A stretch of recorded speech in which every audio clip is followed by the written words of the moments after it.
écran quand je deviens... Oh.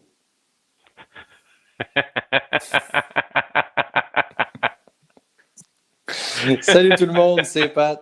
Clairement, j'ai eu l'air fou un peu, mais c'est la beauté du live.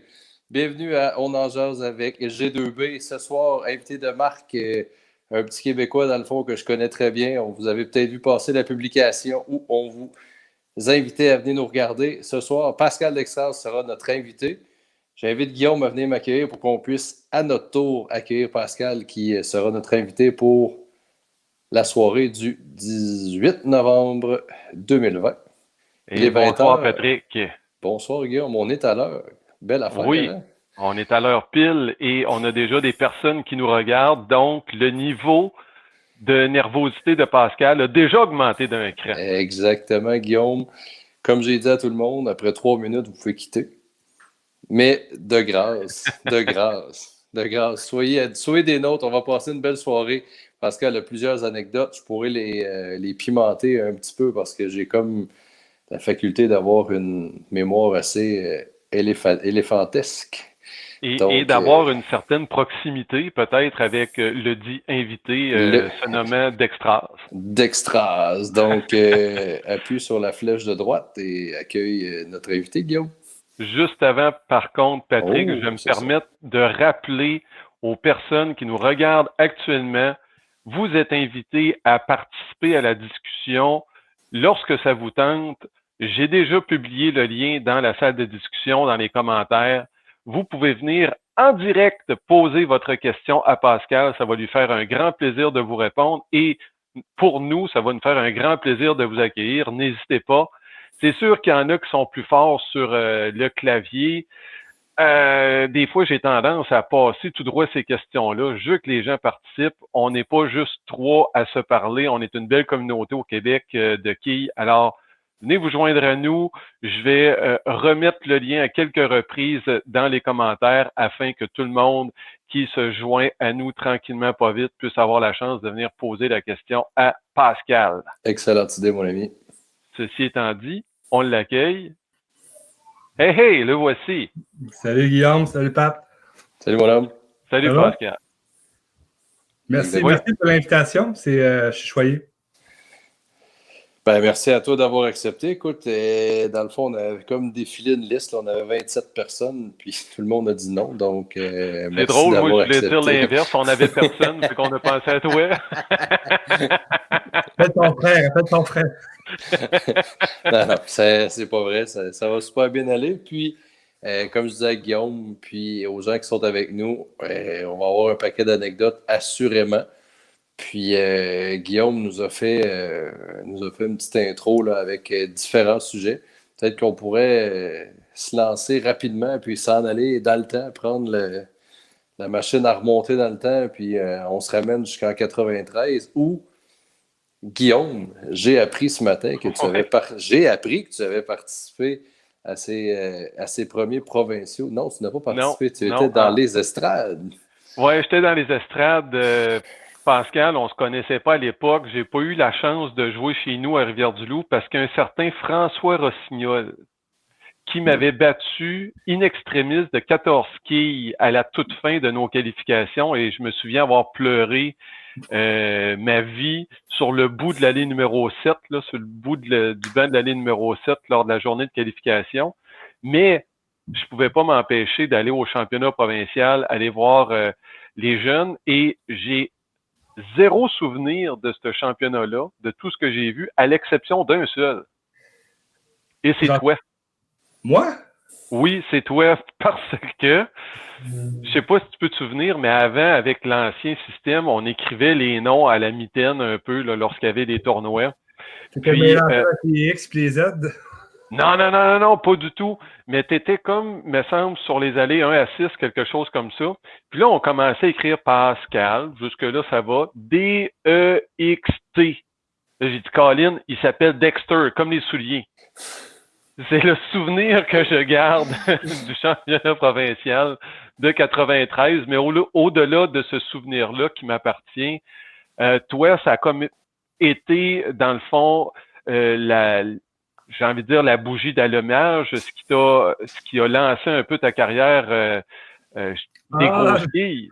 Je ne pourrais pas dire lancer ma carrière parce que j'ai commencé là, mais ça faisait pas longtemps que j'étais associé à une ligue. Là, je jouais, je me souviens, c'est ça que je parlais avec Patrick tantôt. Là, j'avais commencé, moi, dans une ligue de quilles. J'avais 11 ans, peut-être 10 là, au salon de quilles multisport à Saint-Jean-sur-Richelieu. Puis, je me souvenais, là, le salon avait, la ligue de quilles n'avait pas trop fonctionné. Il n'y avait pas assez de joueurs. Puis, on avait été déplacé dans un autre salon de quilles.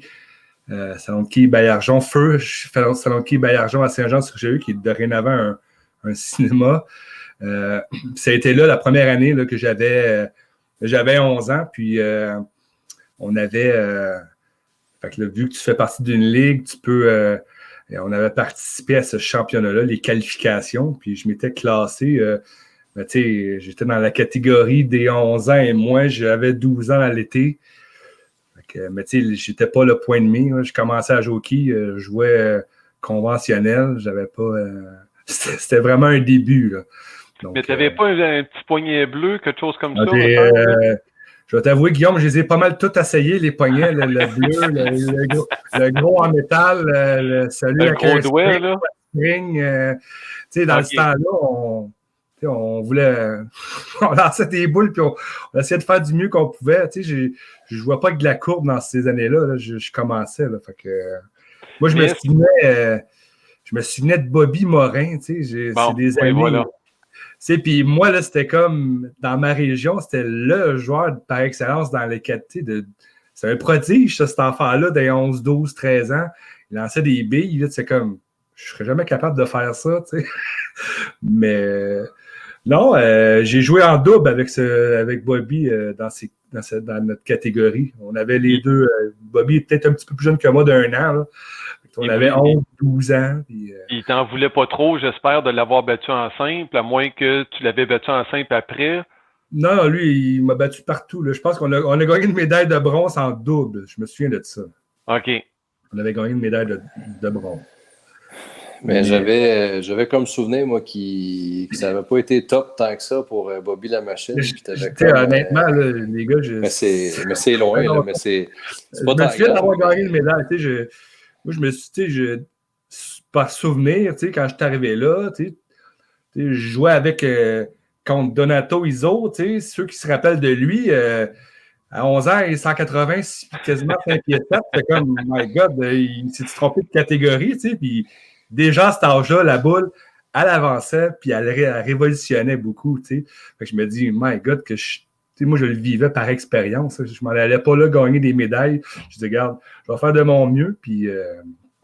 ça a quand même dû t'inspirer, par contre, à poursuivre, de gagner une médaille, de faire ces rencontres-là avec des jeunes de toutes les régions du Québec. Là. C'est sûr que c'est là que le point de rencontre que j'ai connu plusieurs joueurs que maintenant, c'est des amis, des connaissances de quilles, de tournois. Je me souviens que Dominique Lessard avait gagné le bout en train, mais au final, c'était pas son score, c'était peut-être plus qu'il y avait des springs dans le cul. Je peux te dire qu'à Sept-Îles, il y en avait encore l'année suivante. Il les a encore probablement. Il y a beaucoup d'énergie, hein, mais regarde, c'est super cool ce tournoi-là, mais c'est là que j'ai rencontré la majorité des quilleurs, comme je vous dis. Il y a eu beaucoup de bons joueurs prodiges dans ces années-là. Maintenant, moi, je me souviens que ces années-là, c'était les plus belles parce qu'il y avait une masse de joueurs juniors. Il y avait des qualifications par région. À cette heure, c'est lancer une boule. On a un tournoi cet été, ça serait le fun que tu sois avec nous. C'est ça que je trouve navrant. Mais moi, on a connu les belles années de quilles junior. Oui, c'est sûr qu'au niveau l'implication de Jacques Camelin, je me souviens, Hubert, c'est ça, je me souviens plus de son nom de famille, mais qui organisait ces tournois-là. Hubert Roule, merci. Qui prenaient de leur temps à eux pour faire des gros tournois. Moi, je me dis, regarde, c'est chapeau. Martin Lausière aussi, il fait de son mieux pour essayer d'atteindre des résultats à chaque été. Là. Mais non, ça a été. Mais la piqûre s'est développée avec le temps lorsque j'ai eu des résultats. Oui, j'ai gagné une médaille de bronze. j'avais 13 ans, mais j'avais 12 ans, mais par après, dans les autres années suivantes, je voyais que j'avais quand même une évolution qui se faisait. J'ai quand même, on a été chanceux d'avoir des coachs dans ces années-là. Moi, je me souviens d'Alain Raymond, il a eu un champion, lui, il a eu un titre canadien avec 857. Oui, effectivement. Il y a eu le record canadien pendant quelques années, puis ça avait 80, jasé en beaucoup. 1993 ou 12, 97, je pense.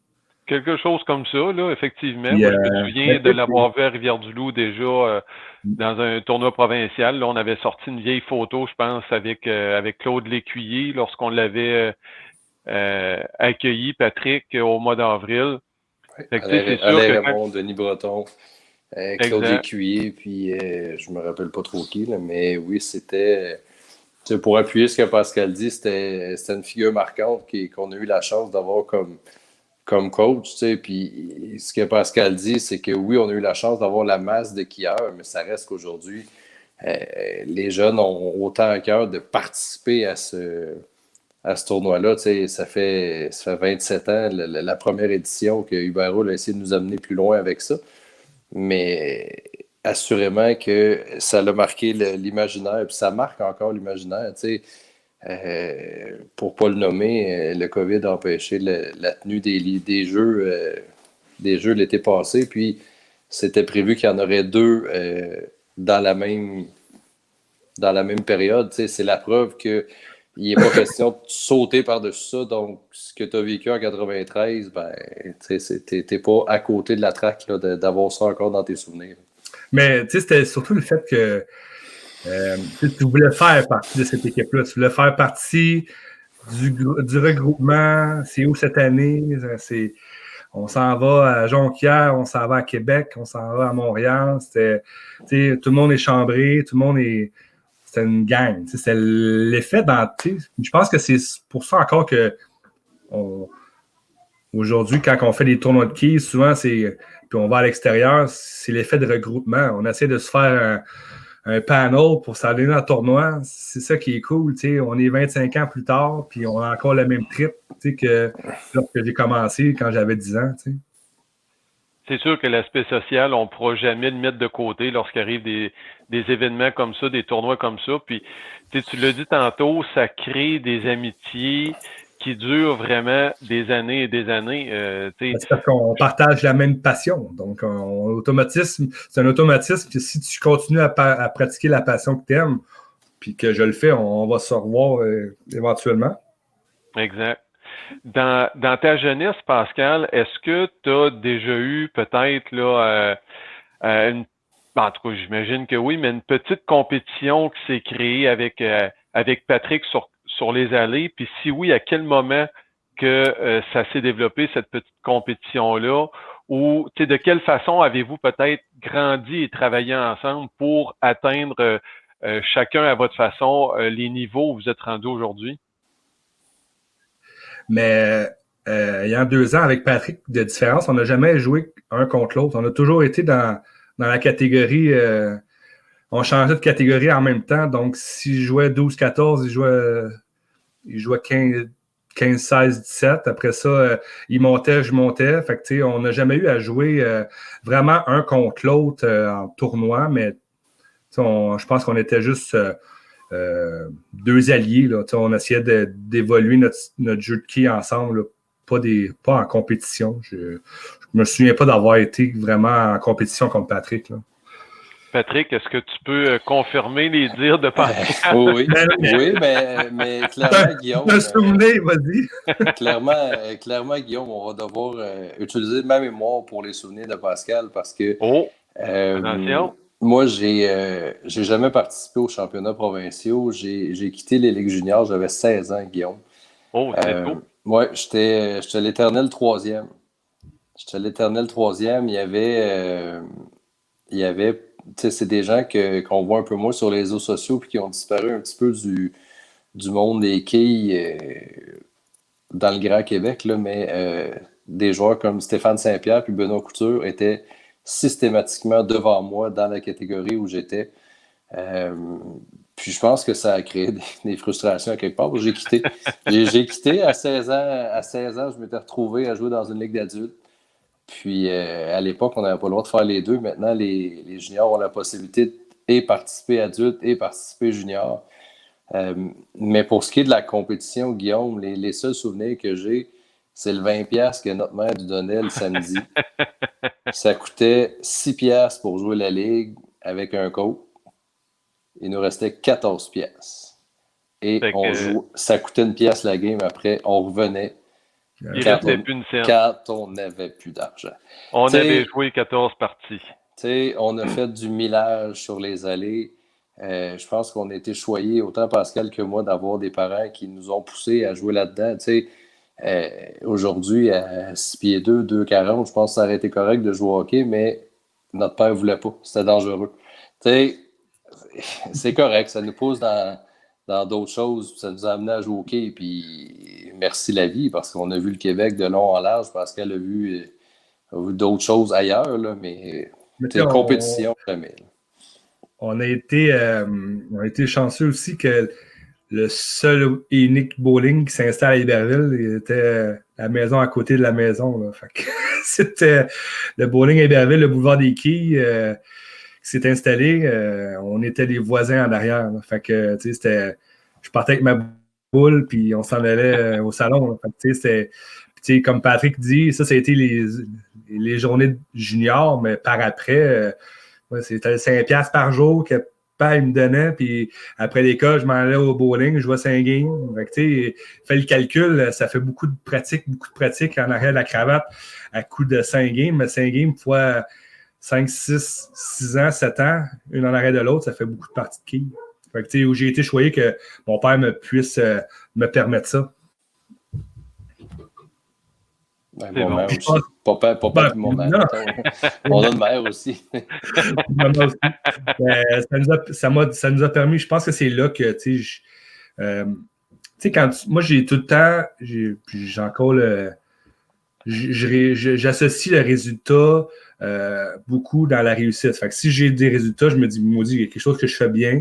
Puis, si j'ai pas de résultats, je vais dire, maudit, il y a quelque chose que je fais pas correct. Fait que, tu sais, quand les résultats sont là, ça me donne encore plus le goût de me dépasser puis de me prouver. Donc, c'est ça qui a fait en sorte que je pense que j'ai monté assez rapidement. C'est que je voyais des résultats, je voyais, tu sais, on est des éponges, on prenait des informations. Puis, tu sais, il y a personne qui m'a pris par la main puis qui m'a dit, viens Pascal, je vais te montrer comment de A à Z. Tu sais, j'ai pris des conseils d'un tel, après ça, va parler à un autre. Tu sais, souvent, ça arrivait peut-être que ça me mélangeait quand je mettais tout ça dans le même pot, mais une fois que tu avais brassé la soupe, c'était pas pire. Exactement, tu sais, puis après ça, tu repaufines un peu le tir, c'est comme finalement, c'était peut-être ça qu'il me disait, mais que je l'avais mal interprété, mais bon, je pense que j'ai toujours été bien encadré, puis tu sais, on a eu tout le temps des amis dans le monde des quilles, tu sais, peut-être plus tard on va en reparler, mais tu sais, Marc, il a été beaucoup d'un soutien énorme dans mon évolution de quilles. L'équipe Bouffon. Mais là, tu mélanges les époques. Excuse Guillaume. Parce que là, tu sautes du coq à l'âne, t'es rendu à 30 ans, on était à 14 avec le 20$. Non, je sais, mais mettons qu'on ferme la portion junior. Non, mais la portion junior, je pense que j'ai continué à jouer au quilles parce que je voyais des résultats avec les tournois que je faisais. Exactement. Mais le point culminant, Guillaume, de la carrière junior de Pascal, puis c'est on va dire un running gag là, incessant, c'est au Salon de quai où on a la chance d'évoluer le jeudi dans notre ligue, au Salon de quai Trois-Rivières-Ouest. OK, intéressant. Ouais. Est-ce que c'est en lien avec le commentaire d'Éric Saint-Arnaud? Parce que si oui, je vais le mettre à l'écran. Je le sais pas. Je le sais pas, Guillaume, mais... Éric nous a écrit un petit commentaire disant « La fois où Pascal est rentré chez le voisin à Isabelle ». Non, ça c'est après la classique. Après la classique, Isabelle, Pascal pourra le raconter, là, mais je vais finir le petit point de la carrière junior de Pascal. C'est 98 ou 99. Pascal a été le runner-up. C'était la première fois qu'il essayait de mettre les jeux de quilles sur la map avec un essai comme Jeux du Québec. Fait qu'on était en même temps que les Jeux du Québec à Trois-Rivières. Puis j'étais. Je me souviens pas s'il y avait des catégories d'âge, je pense pas. C'était vraiment un tournoi, puis il y avait des qualifications à l'interne. Il n'y avait pas d'âge, c'est ça. Fait que je me souviens que Marc il m'avait battu en grande finale en 99. Merci. C'est ça, Kevin. En 99. On a des informateurs. Non, mais Kevin faisait partie de cette QV. Puis oui, je m'étais rendu en grande finale, mais Marc il m'avait battu en grande finale. J'ai fini deuxième. Ça a pas mal été la fin. Là. Ça, je pense que c'est ma dernière année junior. Ça a été la fin des juniors. Guillaume, au cas où Marc était en ligne, c'est grâce à ce tournoi-là qu'il te supplie de lui remettre ta Blue Hot. Ah, OK, c'est ce tournoi-là, d'accord. C'est là que ça s'est passé. Guillaume, j'avais promis à Marc d'en parler. Il fallait que je réussisse à plugger cette phrase. Ben, c'est fait, puis on en parlera certainement au mois de décembre prochain, parce qu'on va avoir Marc comme invité. On vous le dit en primeur, donc certainement que ce sujet-là reviendra sur la table, parce que j'en entends parler régulièrement de cette Blue Hot, mais bon, j'en suis le propriétaire et c'est comme ça. Je le demeurerai. Donc, on a fini les juniors. Hein, on a terminé les juniors. Pascal est encore parmi nous. Si je peux terminer quelque chose, tu sais, oui, c'est toi qui es là, c'est pas nous autres. Non, mais tu sais, il y a des skieurs que moi, je trouve ça triste qu'on les voit beaucoup moins, là, mais moi, là, dans mes années, là, il y avait Daniel Di Salvo. Si je voulais battre quelqu'un, c'était bien ce gars-là. Puis il y avait tout, ce gars-là, il était complet. Il était sous l'aile de Frank, je me souviens, il était grand ami avec Marc, ils jouaient ensemble au Soundkey Boulevard. Là. C'était tellement beau à voir jouer. Je pense que c'était surtout peut-être dans ces moments-là que on essayait toujours de se comparer. Puis je pense que il faisait partie tout le temps de mes objectifs à battre. Puis, je me souviens pas que ça soit arrivé. Je pense que c'était la personne à battre de toute façon, parce que Marc lui-même l'a dit que le gars à battre, c'était Daniel Di Salvo. Puis, disons ça comme ça, il a empêché Marc d'aller à plusieurs championnats provinciaux, championnats nationaux, parce qu'il était Daniel a empêché dominant. Moi, j'aimerais savoir aussi, Pascal, on reste puis on reste pas dans tes années juniors, là, mais tu sais, tantôt on a mentionné un Alain Raymond, Claude Descuiers, un Denis Breton, je pense. Qui a été tes idoles, on va dire, québécoises? Parce qu'on avait quand même l'Omnium de Quai Canadian Tire dans les années 90, là, un peu à nos débuts. Moi, je me souviens que j'avais mes propres idoles. J'avais Juan Roquebert, Napoléon Campbell, Michel Saint-Pierre. Je pourrais vous en nommer d'autres, là. Parce mais tu peux continuer, c'est gratuit. C'est des figures. Ben, c'est ça, c'est des figures marquantes, dans le fond, parce que ça faisait... pour moi, pour nous, dans le fond, on n'a pas vécu l'époque des André Morissette, des François Lavigne, des Maurice Boyer, où les joueurs de hockey gagnaient des aussi gros salaires, sinon des plus gros salaires que les joueurs de hockey. Ouais. Par contre, il y avait un vedettariat dans les années 90 pour les joueurs de quilles, de grosses quilles, puis même de petites, oublions pas les petites, mais on parle de grosses actuellement. Fait que toi, au Québec, pour commencer, qui ont été tes idoles? C'est sûr que j'y allais souvent, dans mon patelin. Moi, c'était Michel Saint-Pierre, Napoléon, il y a eu Claude Lécuyer. C'était des joueurs là, qui jouaient et qui avaient du résultat là, tout le temps, constamment. Fait que tu t'associais à ces figures-là. Donc, puis Michel était gaucher. Je me souviens là, des années là, des 20-25 parties parfaites par année. C'est des petites années, là, c'était fou, là. Puis, moi, je pense, un qui m'a fait triper beaucoup, là, ça a été André Leblanc de Sept-Îles. Quand il s'est ramené dans la région de Saint-Jean, il s'était installé, puis il avait commencé à travailler pour Richard Lafleur. Je me souviens, il y avait une boutique au Multisport. Puis, ce gars-là, il était tellement beau à voir jouer. J'avais faim je commençais, là, 17, 18, 19, 20, 21. Là, j'étais pas mal là que je pense que les keys m'ont rentré beaucoup plus dans le sang, puis que je voulais faire une évolution de mon jeu. Puis, c'est quand tantôt, je disais, je prenais des conseils ici et là. Lui, là, j'essayais de tout prendre parce que je ne pouvais pas croire que si ce qu'il me disait avec ce que je voyais, c'est impossible que ça ne fonctionnait pas. Là. Si je me dis, my God, s'il le dit, c'est parce que ça fonctionne. Là, je vais le faire, je vais essayer de faire ce qu'il faisait. Puis sais-tu quoi, Pascal? Là, je vais peut-être gratter sans trop savoir si j'ai raison ou pas, là.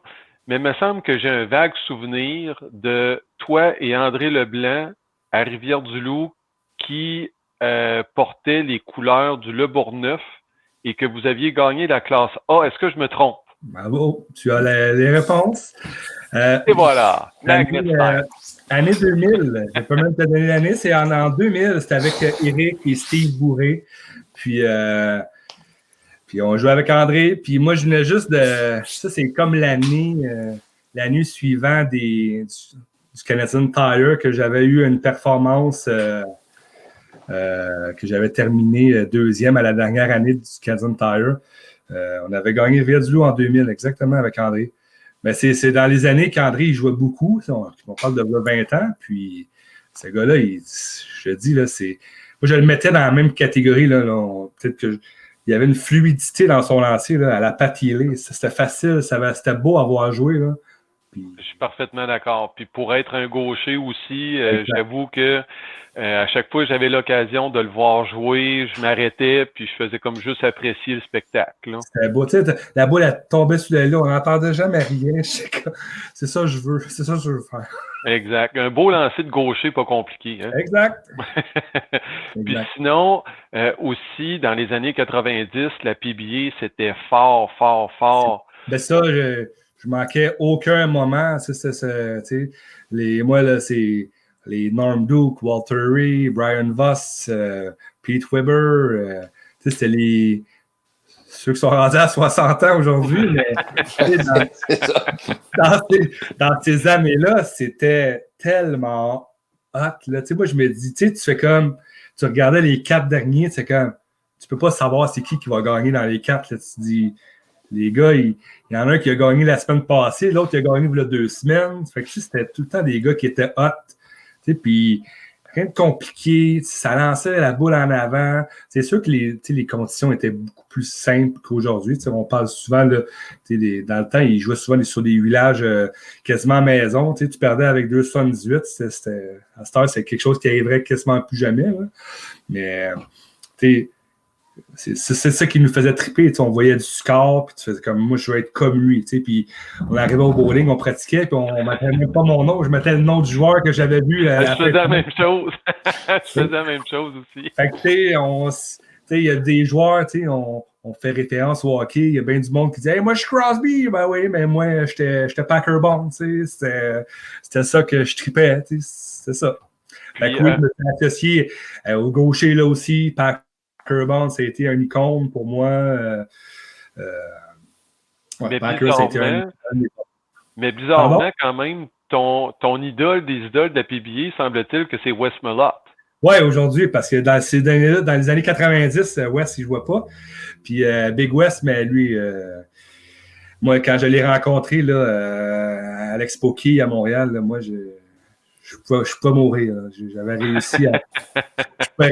Ce gars-là, il est imposant, il mesure 6 pieds 3, il lance la boule, la boule à Rev d'une certaine. Il est fluide, ce gars-là, il force pas, puis c'est beau avoir joué, super simple, super sympathique, puis je sais pas, je me vois, je trouve qu'il arrive penché à la ligne, j'arrive penché à la ligne, je me dis.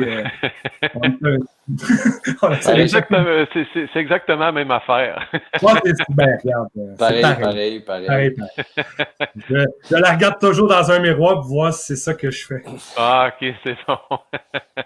Mais pour enchérir sur l'année de Wes Malotte, c'était en 2014. Je suis pas bon avec les années, moi non plus. Il me semble que c'est ça, 2014.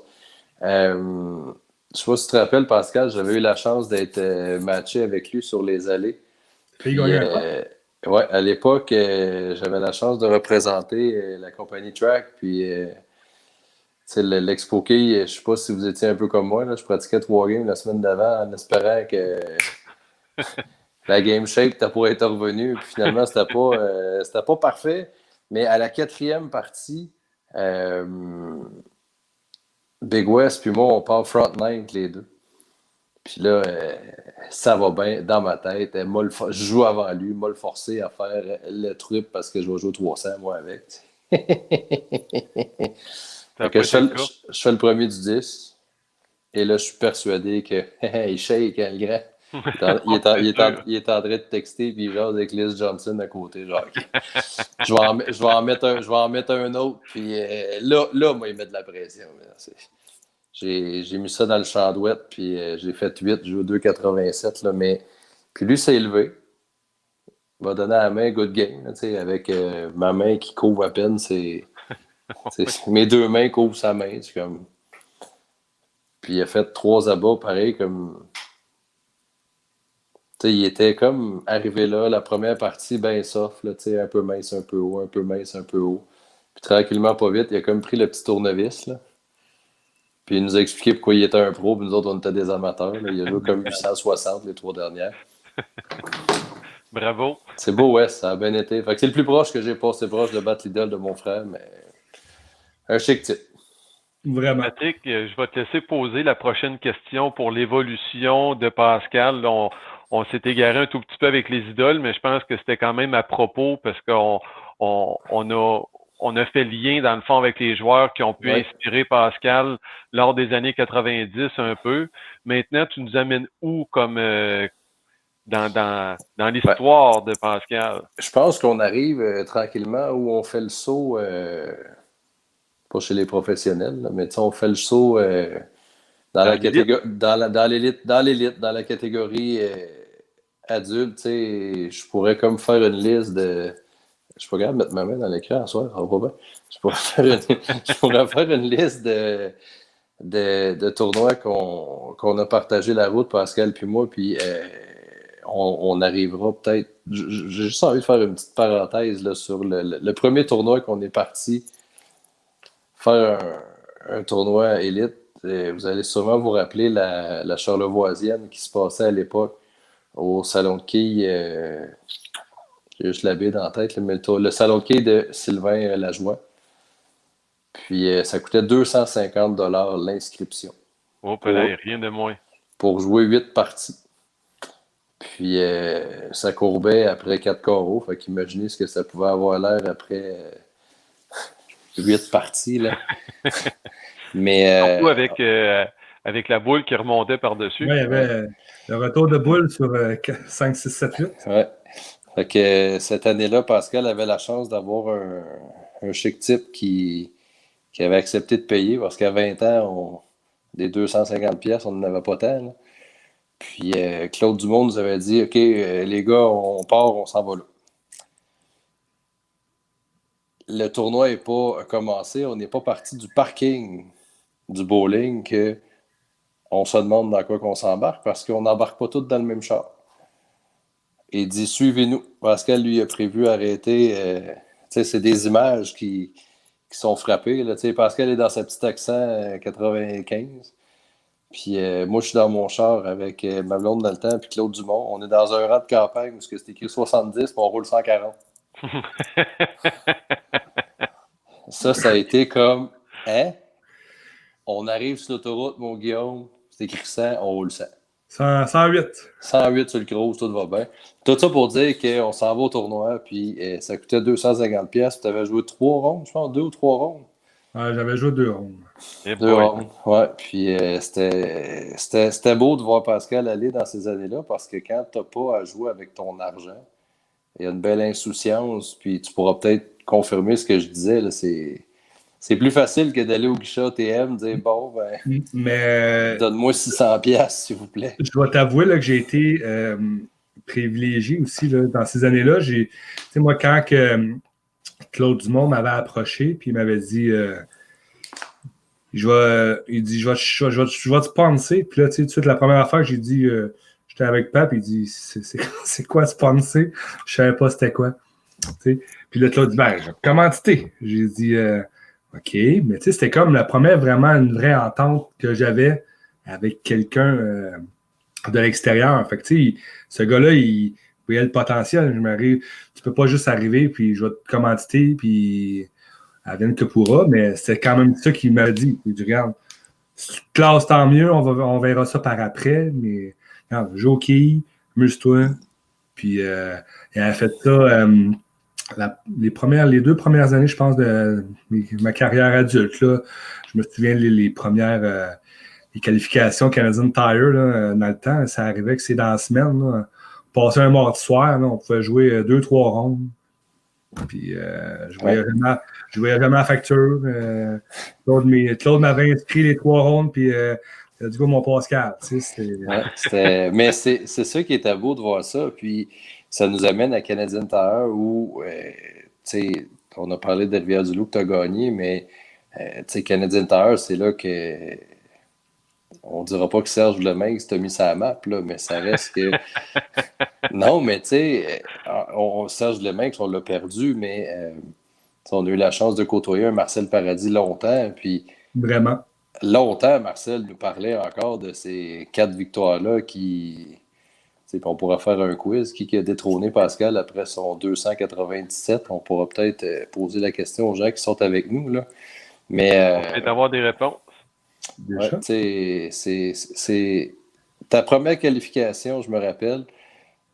J'aimerais ça retrouver les tapes. Là, on a encore des photos, on a ça à quelque part. Là. Comment que tu t'étais.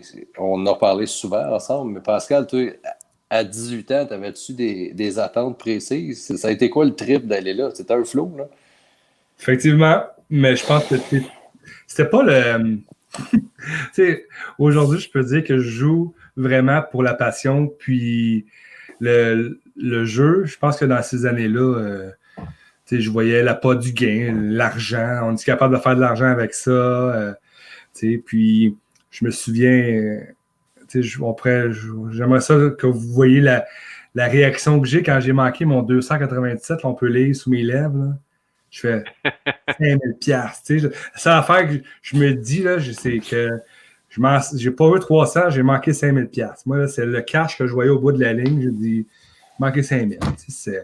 Fait que je me dis, mais tu sais, il y avait beaucoup d'argent dans ces années-là. Il y avait, il y avait beaucoup d'argent. Mais je pense que je voyais pas de futur.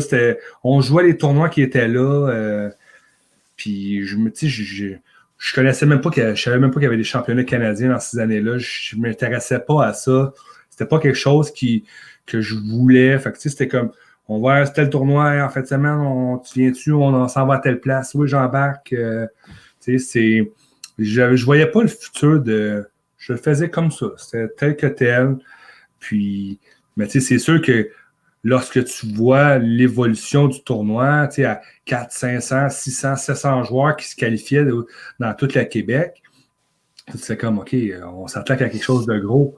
Fait que, si je me classais, je me dis, ben, my God, on va me voir à la télé, on va m'en parler. Fait que c'était toutes des petites raisons pourquoi je m'accrochais. Puis, tant mieux, j'ai eu du succès, puis ça, mais moi, tout le temps, j'ai eu du succès, mais sans trop comprendre ce qui se passait. Malheureusement, là, je ne sais pas si ça se dit ça. C'est une belle innocence, dans le fond, que tu as non, mais c'est que je performais, mais je ne comprenais pas trop. Ce que je faisais, je le faisais, mais je ne connaissais pas les boules, je ne connaissais pas les huilages, je ne connaissais rien de ça dans ces années-là. Comme aujourd'hui. Non, c'est un petit peu mieux. C'est un petit peu mieux. Mais je pense que c'était de la belle ignorance. Mais j'ai eu une des plus belles leçons d'humilité aussi avec les Canadian Tire dans ma deuxième qualification lorsque j'ai joué 300, 290 pour aller chercher le top, je ne me souviens plus, je pense que c'était 24 ou 36 pour savoir ceux qui faisaient la télé. J'avais eu la position numéro 1 parce que j'étais le plus haut qualifié. Puis, quand il faisait les allées, on savait contre qui on jouait la semaine après, lorsqu'il les enregistrements. Puis je vais toujours m'en souvenir. J'avais piégé Jerry Auger. Oh! Et on s'entend-tu qu'il était hot pas à peu près dans le temps? Moi, Jerry Auger, quand tu as 19 ans, tu sais pas c'est qui. Tu sais c'est qui un peu, mais tu sais, c'est comme... Moi, je venais juste de jouer 590 en 2 games. Moi. Fait que d'après moi, ça aurait pu être le pape. Puis j'aurais dit quelque chose de méchant, comme j'ai dit, parce que j'ai dit quelque chose, je me souviens plus de ce que j'ai dit. Mais c'était vraiment arrogant et plate comme commentaire. Puis, il m'en a sacré une, là, au quai la semaine d'après. Là.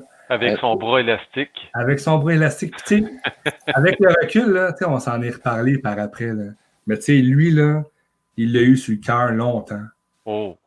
Puis, tu sais, quand on s'est reparlé, c'est après ça, tu sais, j'ai grandi dans ça parce que je me suis dit, OK, prends pas les gens comme de la merde, prends pas les gens pour acquis. Je pense que c'est là que puis j'y en dois beaucoup à ce gars-là, parce qu'après ça, on a eu beaucoup de discussions, puis lui, il m'a parlé de sa carrière de qui, puis c'est comme, ah ouais, il était joué aux États-Unis, puis tu fais comme, OK, quand tu prends le temps de jaser avec les gens, là, tu apprends bien des affaires, puis ce gars-là, il m'a donné beaucoup de confiance en moi. C'était passé quelque chose aussi entre le 590 puis la game à la télé contre Jerry. Hein. Ça a été... Mon premier commanditaire ever. Premier contrat de boule. Hein. Je viens de jouer 590. Il me semble que tu serais dû pour un changement de boule, mon gars. Viens ici, on va te donner un contrat puis un paquet de boules que tu connais pas, puis tu iras en TV la semaine d'après. C'est toi que ça prend, exactement. Ça avait été avec qui, ça? Avec Hammer. Mais... Oh oui, OK. Comble de... Non, mais ça a été tellement drôle, cette aventure-là, mais drôle, mais triste en même temps. C'était dans les mêmes années que Boyer, puis Bouffa. Tu sais, il y avait comme un droit sur les compagnies. Tu sais, fait que là, puis là, Farball avait comme tombé en deux chaises. C'était comme, on était avec Bouffa, mais là, finalement, ça va peut-être chez Boyer, puis là, j'avais une commandite, puis je ne savais plus à qui parler pour en faire l'équipement. Fait que ça n'a pas été long feu. Puis je me souviens que c'est le rep qui m'avait donné le contrat. Il avait été congédié pas longtemps après. Bon. Fait que finalement, une belle histoire qui allait pas loin. Fait que d'après moi, le contrat, il a pris le bord avec le congédiement du gars. Oh, attention, on a un commentaire ici. Lefty Power.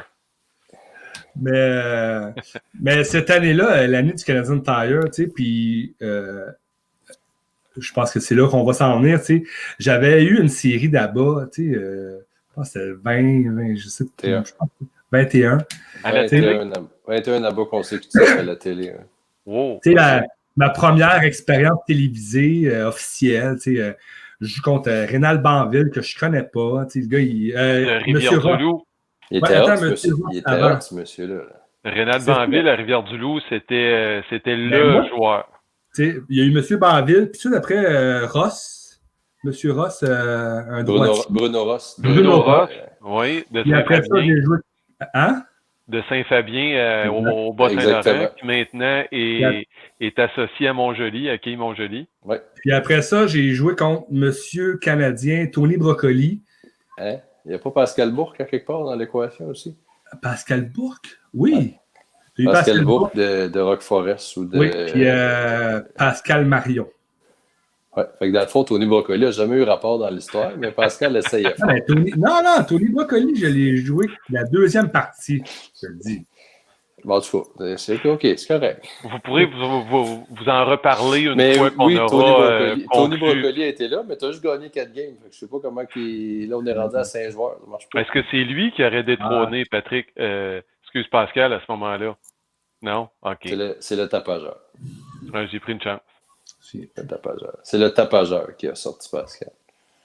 Mais ça a donné 4 victoires. Il y a une victoire de trop. Il y a trop de joueurs. Mais tu es allé plus qu'une fois à télé. Tu es allé plus qu'une fois à télé, mais après le 2,97, c'était l'homme de glace qui s'amenait. Dans ces années-là, Daniel Vien était hot comme un rond de poêle. Il regardait Pascal avec sa petite face de « Tu m'énerves pas, je te le jure », puis des petites tapes des mains de même. Puis Pascal n'avait pas compris encore l'importance du jeu mental. Mais Daniel, il était. Non, j'étais pas là. Je vous dis là, qu'il y a bien des affaires que j'ai appris avec le temps. Le jeu mental, il était une belle naïveté, mon Pascal. Mais c'est correct, mais tout ça, ça t'a amené à la finale. La grande finale. La grande finale. Puis tu parlais d'humilité, puis je pensais que ce serait ça que tu nous parlerais. Pascal a croisé le fer avec Jocelyn Bellé. À la grande finale. À la grande finale. Là, le dernier match de tout. Là, un autre 5000 piastres. C'était 5 000. C'était 3 000. 5000. C'était 5000 au gagnant.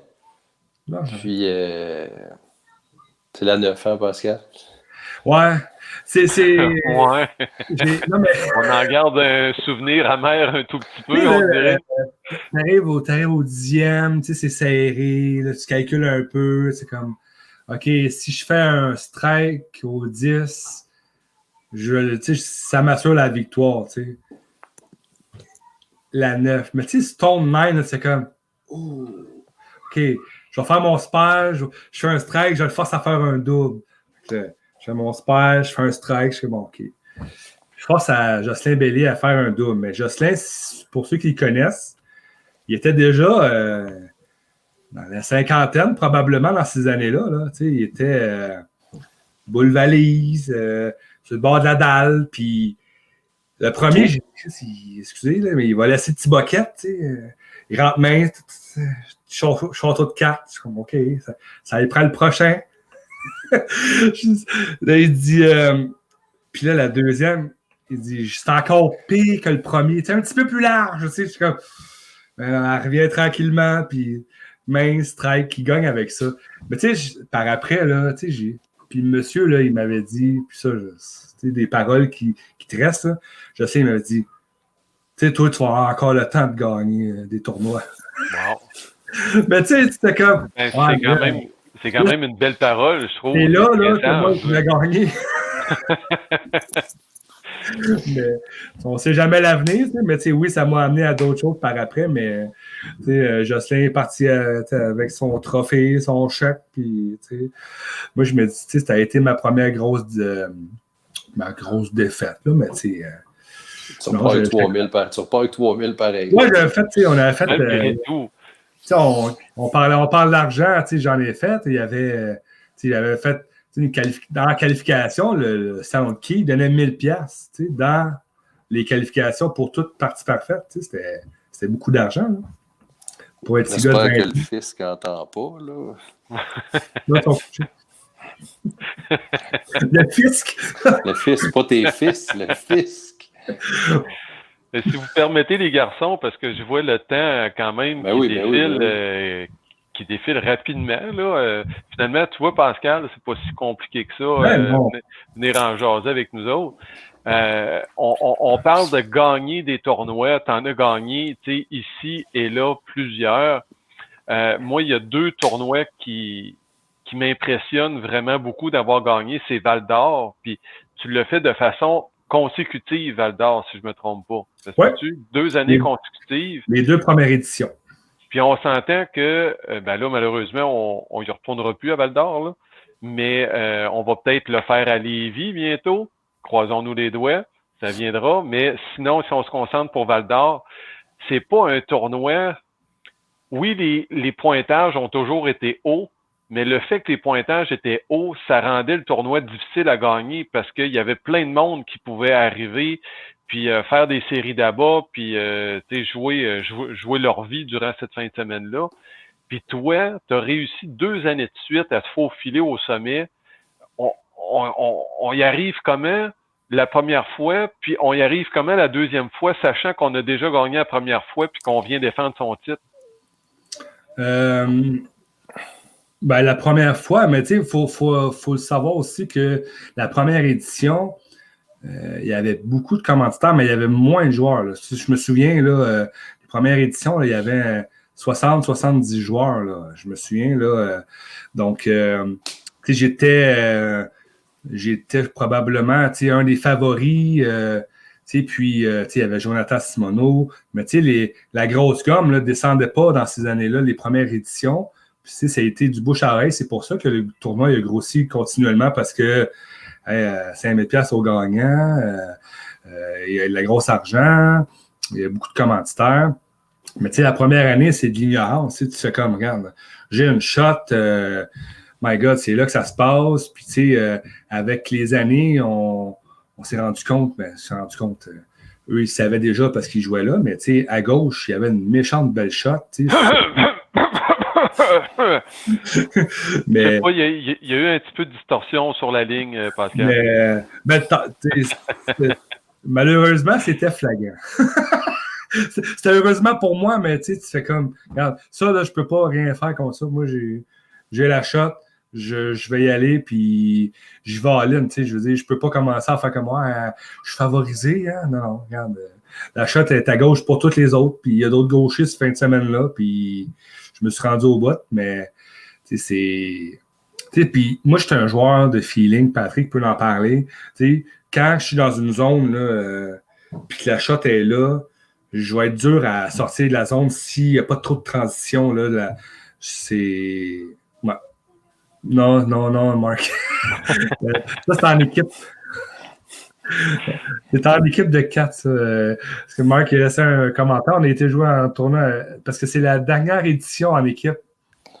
Il y avait des éditions en équipe auparavant, équipe de 4. Puis. Le tournoi à Val d'Or, la finale, le tournoi Honda, c'est la première édition qu'elle avait faite individuelle. Mais c'est vrai que finalement, ça faisait plusieurs années que je jouais déjà à Val d'Or en équipe, par contre, avec le même format que Rivière-du-Loup. On enlève une partie, sauf que dans ces années-là, ça prenait pas 710, ça prenait 740, 750 pour gagner. Il y avait beaucoup de scores. Je me souviens des années avec Marc Bouffa, pas Marc Bouffa, mais Marc-André Gagné, Eric Paquette, mon frère. On a eu des belles années de tournoi là-bas. Là. C'était des. Je me souviens une année là, avec. Puis Eric, il pourrait nous le raconter.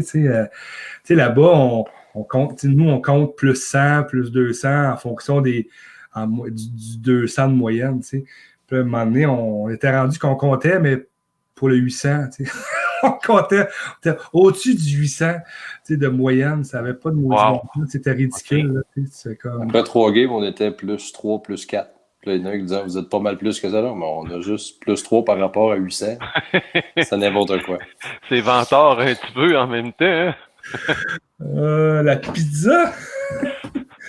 Est-ce que l'histoire se compte, Pascal, premièrement? Guillaume, on va être là jusqu'à demain matin, là, si on sort des anecdotes comme ça. Non, mais... je vois le post à Marc. Faut-tu que je compte ça, l'histoire de la pizza? Ben, t'as le droit, il n'y a pas de règlement qui t'empêche. Marc, il alimente, lui. On commande, on est dans un petit motel, puis on commande la pizza pour souper. Puis il dit, le livreur, il arrive, puis il fait « Ah, David Simard! » Puis là, c'est comme... T'as Val d'Or ici, là. Personne qui connaît. Mais le livreur, il connaissait David Simard, le joueur de qui. Là, commence à parler de bowling. T'sais, il jouait même pas dans le tournoi. Là. Lui, il connaissait David Simard. Fait que c'est ça. On veut juste la pizza, nous autres. Là, comment ça coûte, là? Non, ça nous a bien rire. Mais ces années-là, c'était des belles années. Des belles années de champ. Ben oui, mais pour revenir à la Classic Honda. On l'a-tu gagné à la Classic Honda? Revenir à la Classic Honda, oui, j'ai gagné la première année. Puis, c'est sûr que quand tu reviens l'année d'après, tu as un même plan de match. Tu dis, regarde, la shot est similaire. La shot est à gauche, ça va bien. Tu connais le format. Tu connais le format du tournoi, tu sais comment ça fonctionne. Tu dis, regarde, mais je me souviens bien, puis André Gervais, ça l'avait marqué, ça aussi. Ça n'avait pas été aussi facile dans les qualifications cette année-là. Puis j'avais passé dans la petite ronde à 30$, la dernière ronde, parce que je ne m'étais pas classé, parce que les scores étaient tellement hauts que je jouais 710, mais là, ça prenait 712. Après ça, je jouais 740, mais ça avait pris 750. On pourra en parler à Olivier Godin, ça aussi. Olivier Godin aussi a été victime souvent de ce format de quille. Ouais. Mais je ne sais pas si tu te rappelles la finale de la deuxième année, pour l'avoir vécu. La première année, oui, il y avait comme moins de joueurs connus un petit peu, mais ça reste que c'est pas une vedette provinciale, si on peut dire, ou canadienne qui t'a donné du fil à retordre. C'est Batman. Batman était un joueur local, Guillaume. C'est Yvon. Ils vont. Ouais, ils vont. Yvon. OK. Yvon, mais en tout cas, Batman. Pour les intimes, c'est un monsieur de Rouen qui pourrait faire jalouser Michel Lesage avec le sablé sur ses boules. Lui, ses boules, il est à blanche, il ne verra pas. La valise, il a lâché comme ça. Demain, avec un pro-release bien craqué là, pour être sûr qu'il ne se passe rien. Là. Ah, attends un petit peu, je pense qu'on a la réponse. Ils vont gagner. Merci, gros tas. Mais ouais, ils vont gagner, là, était d'une précision chirurgicale. 0 rotation, une boule dynamite en diagonale. Puis ça prenait un double à Pascal pour le battre dans le 10e. On est tous en arrière, puis on retient notre souffle parce qu'on se dit hey, après Batman, on a Canard qui nous répond qu'ils vont gagner. Salut Donald. Donald étant Canard pour les intimes. J'ai joué avec lui la classique Rudy Forestery en double. On a perdu contre le David Simard, encore une fois, et Steve Bibeau. Donc, c'est ça. J'ai compté l'histoire de la finale, de la deuxième finale, là, mais Pascal nous avait fait un double. Là, la gueule nous avait décroché, on avait fait comme ah ouais, encore. C'était hot. C'était hot, mais c'était encore là un moment d'anthologie, je pense. Là. On pourra en compter. Là. Je pense que le temps passe, puis clairement, avec Guillaume, on n'aura pas le temps de passer à travers tout ce qu'on veut passer. Oui, puis on prendra quand même le temps. Là. Il y a des gens qui ont pas osé venir devant la caméra, mais ils ont posé des questions. Donc, on va leur laisser une petite place tantôt. On va y aller avec des questions en rafale avant qu'on se quitte tantôt, Pascal. Pas de problème. Avant d'en arriver là aussi, un autre de tes triomphes, c'est d'avoir fait partie de l'équipe canadienne, d'avoir réussi à tailler une place sur l'équipe canadienne. C'est pas facile, ce tournoi-là. J'en sais quelque chose. Patrick aussi en sait quelque chose. Puis lorsqu'on réussit à se tailler une place sur l'équipe, c'est vraiment un grand moment. Moi, je l'ai vécu comme ça. J'aimerais ça que tu nous décrives un peu, toi, comment tu l'as vécu, d'avoir eu ton jacket puis ton chandail Équipe Canada. L'as-tu pour vrai? J'espère. Oui, ça. OK. Ouf, une chance. Faire de suivi et un contrat de téléphone aussi. Non, mais au début... Oui, un contrat de téléphone, ça, c'était le fun.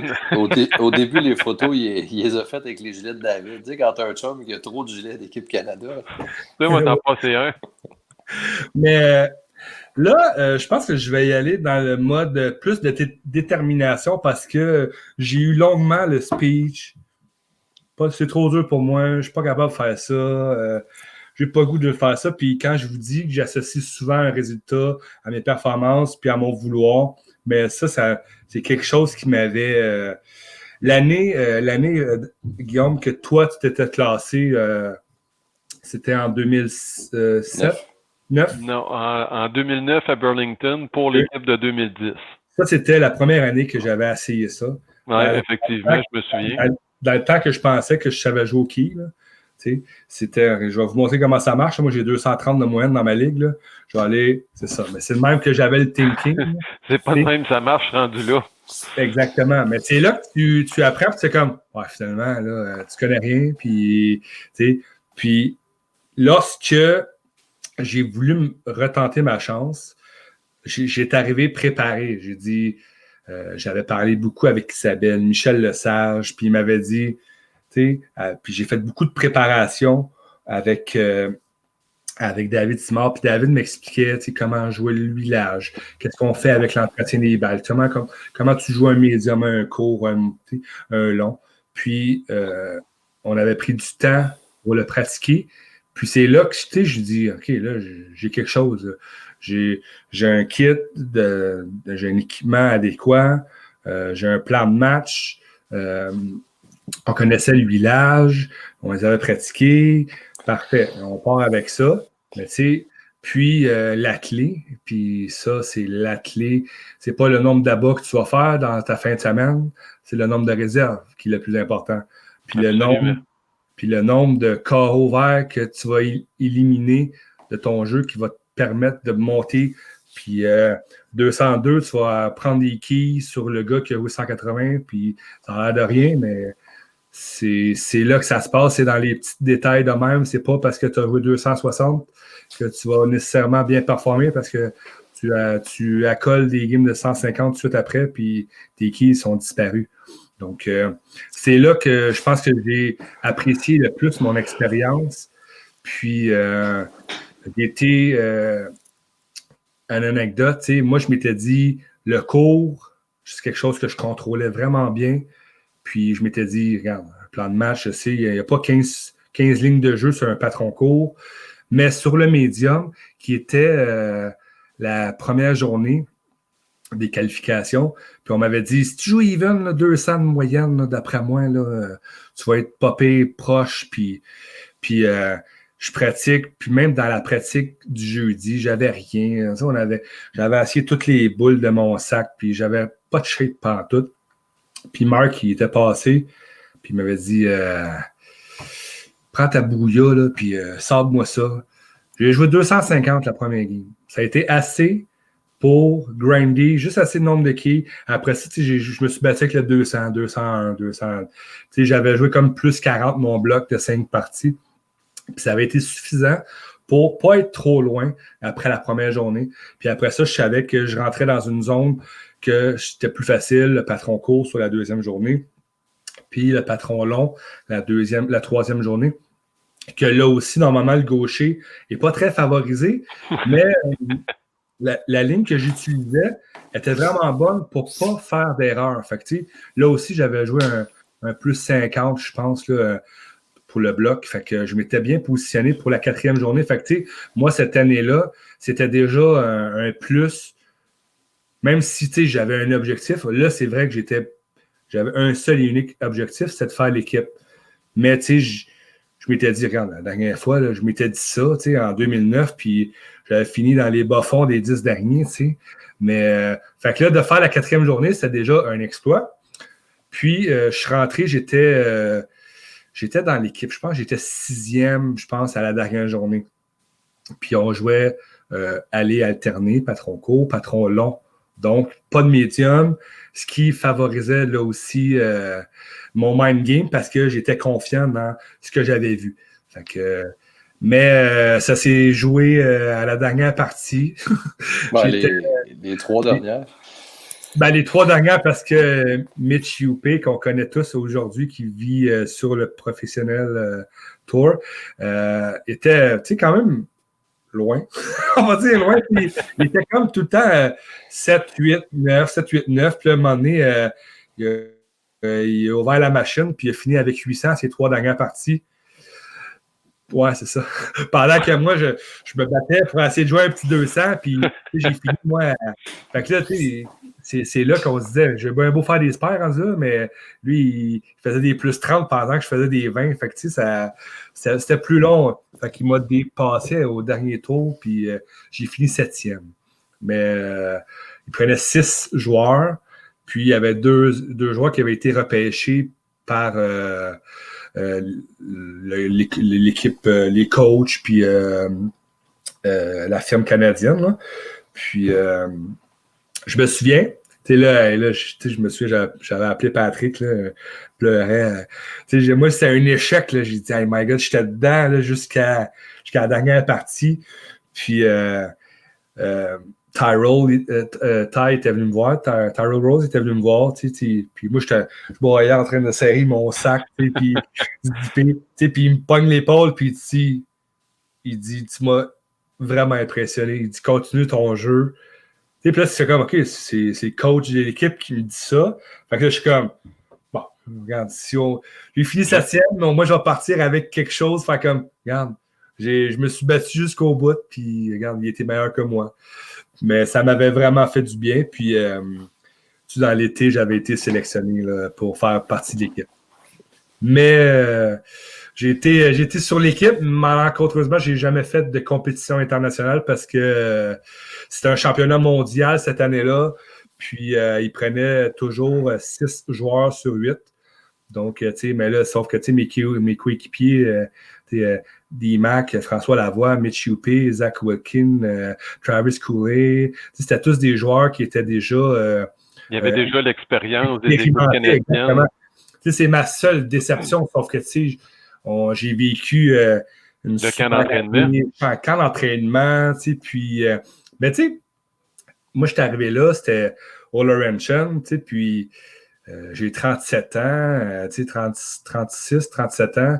Tu sais, là, joué François Lavoie qui a 24 ans, Zach qui en a 27, 28, Mitch a même affaire, c'est comme, OK, là, on n'est pas dans la même game, tu sais, puis tu sais, je vais me souvenir, tu sais, j'avais perdu une trentaine de livres, 40 livres cette année-là, tu sais, je m'étais entraîné, j'avais couru beaucoup, tu sais, fait que mon cerveau il était vraiment meilleur au niveau compétition, mais tu sais, cette année-là, dans le camp d'entraînement, il y a un aspect condition physique, tu sais, voir comment fait que là, tu sais, on fait des push-ups, puis on fait des entraînements, puis là, c'est comme, OK, vas-y, Mitch, puis là, Mitch fait des push-ups, moi, oh, 17! Puis à 37, oh! Fait que là, tu fais comme, OK, moi, je suis pas un athlète. Ça m'avait bien fait rire, puis tu sais, moi, j'ai essayé de faire de mon mieux, puis tu sais, mais il n'y avait pas genre on va pas te prendre ou on ne te prendra pas parce que tu fais moins de push-up que l'autre à côté. C'était vraiment juste comme voir une évolution dans des joueurs, mais tu sais, j'avais bien aimé ça. Je pense qu'on apprend beaucoup plus sur soi-même dans des événements comme ça. Puis, tu sais, on apprend à avoir confiance avec les autres. Puis, ça a été vraiment un beau 2-3 jours là, que j'avais également apprécié. Fait que oui, j'ai abordé le chandail et le manteau, mais j'ai jamais pu l'utiliser en compétition. Ouais, mais sache que ça vaut très cher, ces vêtements-là. Parfait. Ça n'a pas de valeur monétaire, mais tu sais, ce que ça représente, ça n'a pas de prix, ça, là. Effectivement. Puis tu sais, quand on fait partie de l'équipe, peu importe la façon, on a fait partie de l'équipe, on fait partie de cette grande famille-là de joueurs qui a eu la chance d'avoir son manteau, compétition ou pas compétition. Puis, quand que je dis ça, je pense toujours à Jean-François Brassard. Là, pour moi, ça, ça me brise le cœur, mais tu sais, il est là, il a eu sa place, il est avec les grands, tu as vécu la même chose, tu as vécu ton camp d'entraînement. Tu sais, je veux dire, moi, je me plais à dire que j'attends mes 50 ans là, pour faire l'équipe senior. Ben, peut-être qu'on la fera ensemble à ce moment-là. On va toute une gang être là. On va être nombreux. Les trois à l'écran, on va faire l'équipe senior ensemble, puis on va avoir du fun. Mais oui, ça a été quand même, malgré tout, c'est sûr qu'on veut tous, mais tu sais, ils font des choix à un moment donné logiques avec les joueurs qu'ils ont. Puis j'aurais trouvé ça bien bizarre de faire regarde François, reste à la maison, Pascal va y aller. Ouais. C'est ça. T'aurais pas choisi un autre, mettons. À un moment donné, la loi l'emporte. La loi de la logique. Patrick, avant de passer aux questions du public, est-ce que tu aurais une autre petite question à poser à ton frère ou on passe aux questions du public? Je te laisse décider. Non, Guillaume, écoute, je pense qu'on veut jaser avec les gens. Les gens ne viennent pas nous parler, mais les gens sont clairement intéressés avec les 283 commentaires que tu as sous les yeux. Pascal, j'aurai la chance d'y en poser un autre jour des questions. Là. Tu pourras y en poser à Noël. On devrait avoir le droit peut-être d'être 3 familles. Trois familles. Ouais, 3 familles. On ne comptera pas les enfants, on va être correct. Fait que Pascal, on va y aller avec des questions courtes, réponses courtes, puis on va terminer notre entretien de cette façon-là. Dès le départ, il y avait Audrey Duplessis qui demandait quel est votre meilleur moment en carrière? On y a peut-être touché, mais si tu veux, dans le fond, le préciser. Je pense que le meilleur moment, là, je pense que tu l'as dit, même si j'ai eu une petite déception par la suite, faire partie d'une équipe, d'une entité canadienne, moi, c'est le plus haut que je pouvais aller, que je pensais aller. Là, c'est faire, même s'il n'y a aucun montant monétaire attaché à ça, c'est la fierté. Ensuite, on a Éric Saint-Arnaud, puis dans le fond, il fait bien de nous en parler parce que on a complètement passé ce sujet-là. Les Strikers. Ouais, ben, on n'a pas parlé, c'est juste que là, ça fait 1h10 qu'on cherchait comment faire. Mais le Strikers, Éric Saint-Arnaud nous demande, peux-tu nous dire comment tu te sentais lors de tes victoires au défi des Strikers à la télévision? Parce qu'on t'a aligné des victoires là assez je veux pas dire facilement, là, mais. Je me sentais bien parce que tu sais, je manageais juste les carreaux de un à l'autre. J'ai pas plus fait d'abat que l'autre contre qui je jouais. Fait que, tu sais, je jouais l'allée en fonction, tu sais, je savais qu'il y avait une allée, puis j'y allais stratégiquement. Je faisais tout le temps finir l'allée. Le joueur, mon opposant, je le faisais tout le temps jouer sur l'allée qui était moins bonne que les deux. Il y a tout le temps une paire qui était un peu plus... fait que souvent, les gens, ils faisaient des erreurs en fin de partie à cause de la condition d'aller. Puis moi, je faisais juste comme continuer dans ma lancée. Là. Et c'est combien de victoires que tu as eues au total consécutives? 14. 14. Est-ce que, parce qu'on a parlé en début d'émission de Michel Saint-Pierre, qui était quand même une vedette à l'époque de l'Omnium Canadian Tire, et je me souviens que Michel Saint-Pierre avait lui aussi récolté une série de victoires assez impressionnantes. 16. Okay. 16 victoires, puis on ne parlera pas d'argent, là, mais après la 10e à l'Omnium de Quai Canadian Tire, c'était 2000.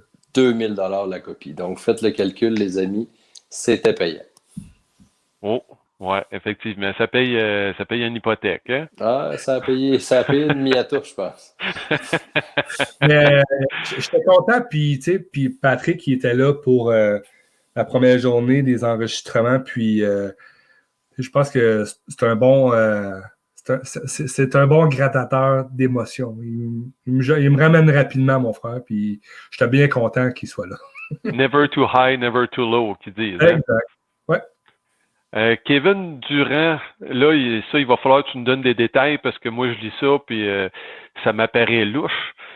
Kevin Durand qui nous parle d'une anecdote à Baie-Saint-Paul où tu voulais peut-être sauver du temps, mais que ça a pris un serrurier. La merde. Ça, c'est... Oh my God! C'est Patrick qui a eu une super idée. Il dit, on va sortir par la porte patio, puis on va laisser le petit bâtonnet tomber, comme ça, la porte va être barrée. OK. Fait que quand on va revenir, on va rentrer dans la chambre. Mais sauf que la porte, de l'autre côté, la porte, on avait oublié nos clés. Hein? Non, on avait nos clés. C'était un pen dormant. Tu sais, le piton que tu veilles, là. Tu es obligé de le débarrer de l'intérieur. De l'intérieur, il n'y a pas de clé. Tu as la clé de la porte pour ouvrir ta serrure. Ça, si on l'avait, cette clé-là, ça allait bien. Mais l'autre, là, on a fuck all. Il aurait fallu vraiment qu'on sorte du bon bord. Là, il est 2 h du matin. Oups. On va l'appeler Linda pour les besoins de la cause. Elle ne veut pas nous aider, elle-là. Là. Il est 2 h du matin. Je vais vous donner une autre chambre. Ah, OK, c'est correct. Moi, j'ai juste besoin pour demain matin, je puisse me brosser les dents et me mettre du linge propre. Là, on joue demain matin. Là. Fait que là, pas de problème. Fait que eux autres sont en bas à checker pour un serrurier. Elle me donne la chambre. Je rentre là-dedans, il y a un lit, on est 4 gros. Ça marche pas, là. Trouve une solution. Faut que la porte rouvre. Fait que ça a pris un serrurier. C'est ça que. Puis Puis quand je dis qu'on était 4 gros, là, Kevin était un modèle miniature. C'était moi, mon frère Stéphane, puis Kevin. C'est ça, tu sais, à 3, on faisait 850 livres, puis il y avait Kevin qui faisait le reste, là. Mais non, c'était pas une belle soirée, mais écoute, ça fait 20 ans plus tard, quasiment, ça fait une anecdote à compter. Encore? On a une autre question de, je vais essayer de le prononcer comme il faut, Géranio Ortiz. On ne le connaît pas, peut-être vous le connaissez. Il demande à Pascal, que fais-tu pour travailler ton mental actuellement, étant donné qu'on est en COVID puis qu'on n'a pas l'occasion vraiment de jouer au quilles? Juste pour vous mettre, Géranio, c'est un ami personnel. On joue ensemble les lundis soirs dans une ligue. Fait que Géranio, ça fait... Ouais, ça fait Géranio, ça fait 20 ans que je le connais. Mon mental, probablement qu'il me pique un petit peu avec ça parce qu'il sait souvent que j'ai souvent une facilité de tomber dans mon propre piège du découragement. C'est beaucoup moins pire que ça l'a déjà été dans mes années passées. Là. Mais je joue sur la pratique, sur la confiance, sur l'exécution. C'est comme ça que je pratique ma confiance. Et peut-être pour terminer, un petit truc que je trouve drôle, là, ça vient de Éric Paquette. Je pense que tu le connais un petit peu. Il dit les années des expressions à Pascal, taille, les ustensiles.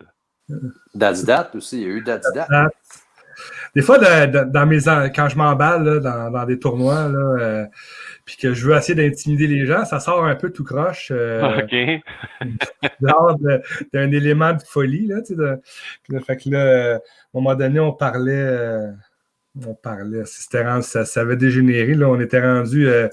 On va mettre la table, puis on va changer les ustensiles. Puis on parlait en métaphore, mais c'était rendu un peu trop loin là, pour juste mettre un peu de pep dans l'équipe. OK. Et est-ce que c'était avec les Fantastic Four? Non, c'était ailleurs. Les années de Val d'Or. C'est dans les années, Guillaume, où on allait en Abitibi, qu'on se faisait traiter de voleur. On allait chercher. Ouais, c'est ça. On s'excuse, mais avec les années, on a réussi à se faire des amis. Là. Mais au début. J'avoue que les premières années là, à Val d'Or, il y a eu comme 3-4 années consécutives là, qu'on rentrait puis on repartait avec l'argent. On repartait avec le chèque. Il y a eu les années. Moi, c'est la BTB en général, là, parce que avec Patrick, on a joué aussi à Rouyn-Noranda les premières années là, en équipe de 4. Puis l'organisateur il nous obligeait à changer un joueur à chaque année. On revenait avec un autre joueur, puis on gagnait pareil, mais avec l'autre joueur. On a fait ça 3 années consécutives. Là, je me souviens avec Caro, Cassie Campbell, Benoît Garceau, Jean-François Roger. On avait amené des gens différents chaque année, puis on avait le moyen de sortir grand gagnant de ces tournois-là. Fait que moi, pour ma part, l'Abitibi m'a amené beaucoup de succès. Disons ça comme ça. Oui.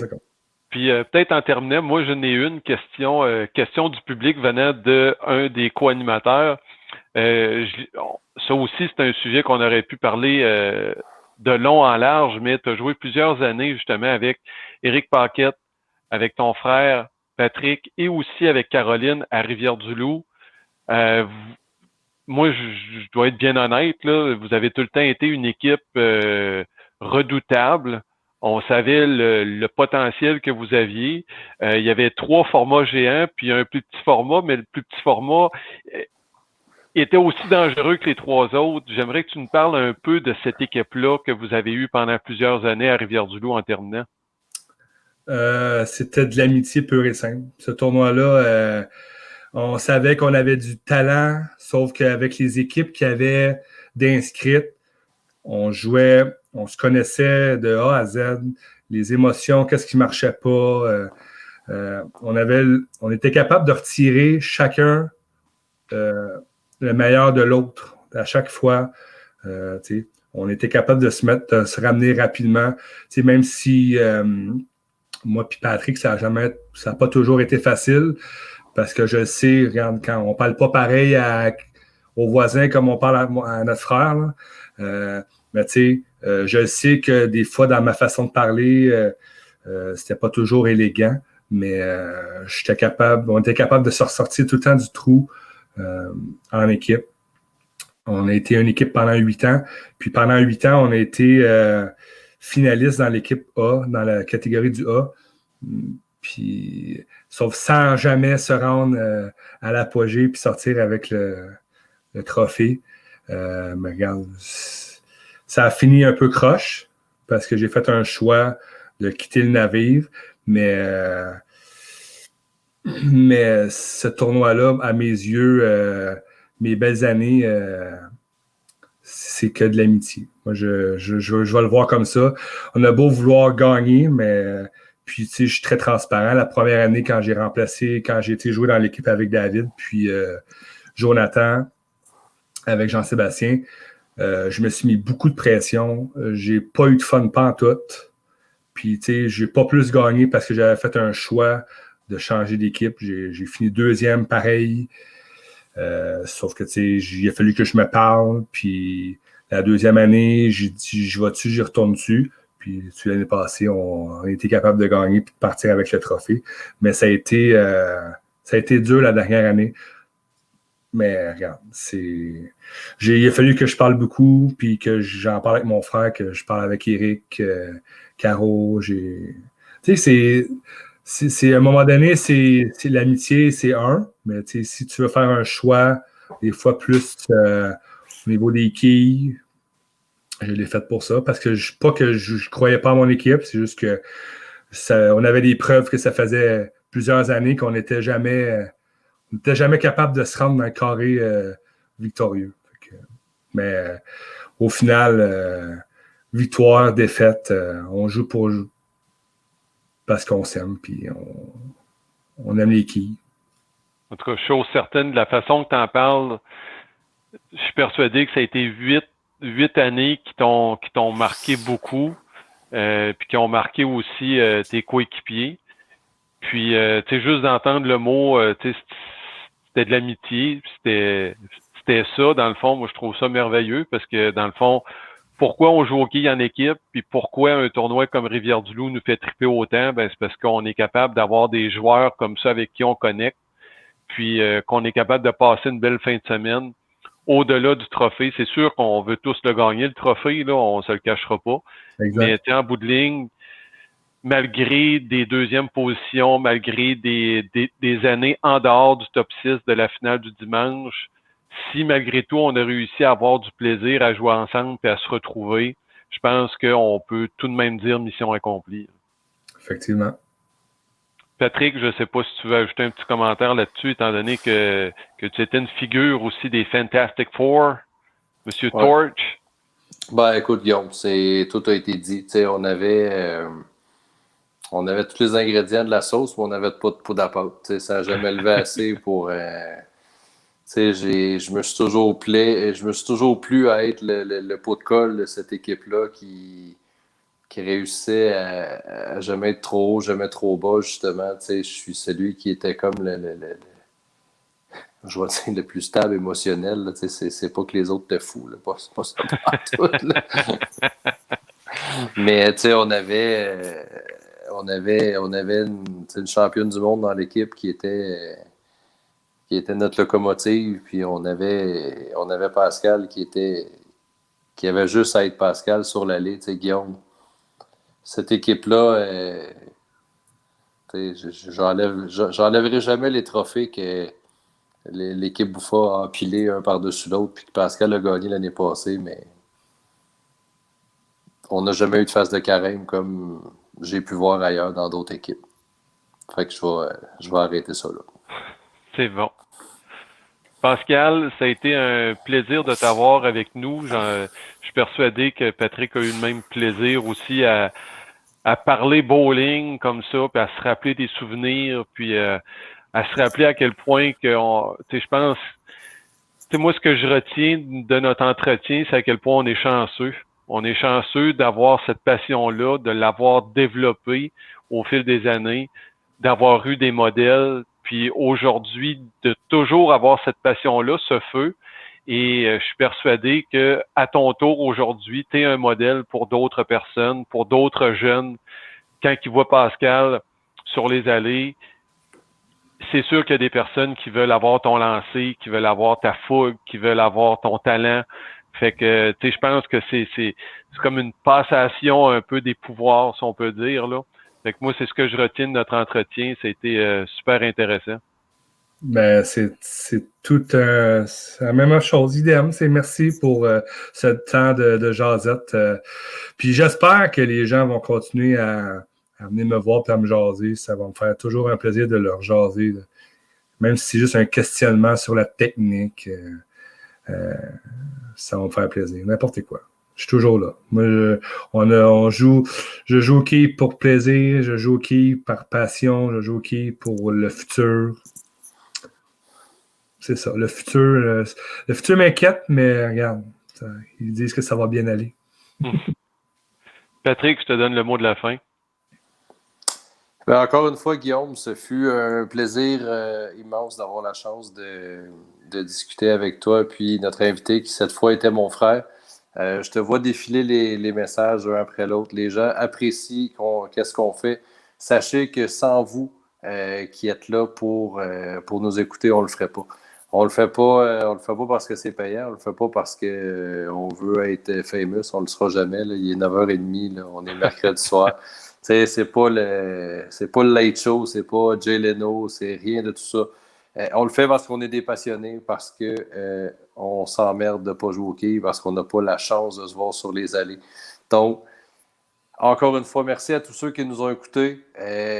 Suivez-nous encore sur les réseaux sociaux, que ce soit sur la page de Bowling ou sur Good to Best Bowling. Continuez d'alimenter nos flux d'informations. On va continuer d'essayer de vous divertir là-dessus. Pascal, un gros merci d'avoir discuté avec nous. Guillaume, encore une fois, merci de m'accompagner dans cette belle folie-là. Toutes les gens qui nous ont écoutés, je vous dis bonsoir. Merci. Ciao.